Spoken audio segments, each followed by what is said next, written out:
Shweta Menon hottest video എന്ന് പറഞ്ഞ് അടിച്ചു കൊടുത്തു കഴിഞ്ഞാൽ പല വിധത്തിലുള്ള പോൺ സൈറ്റുകൾ ലഭ്യമാണ്. പൊന്നു മാത്രമേ ശ്വേതാമേനോൻ ഹോട്ടസ്റ്റ് വീഡിയോ ഒന്ന് യൂട്യൂബിൽ അടിച്ചു കൊടുക്കേണ്ട കാര്യം എന്താ താങ്കൾക്ക്? ശരിക്കും പറഞ്ഞാൽ ഭയങ്കര ചിരിച്ചൊരു സാധനമാണ്.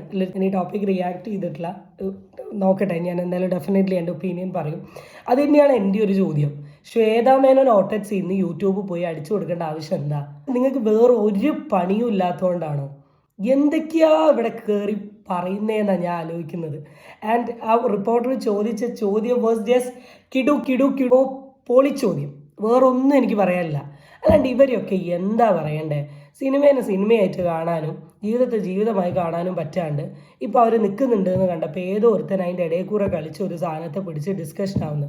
ഇതിലും ഡിസ്കസ് ചെയ്യാൻ പറ്റുന്ന ഒരുപാട് വിഷയങ്ങൾ ഇന്ന് ഈ സമൂഹത്തിൽ നടക്കുന്നുണ്ട്. ലഹരി എന്ന് പറഞ്ഞൊരു ടോപ്പിക്ക് മാത്രം എടുത്ത് നിങ്ങൾ റിയാക്ട് ചെയ്താൽ മതി. അതിൻ്റെ സ്ട്രാറ്റജിയും പ്ലാനിങ്ങും ആക്ഷൻസും ഒക്കെ എന്തൊക്കെ ചെയ്യണം എന്നുള്ളത്.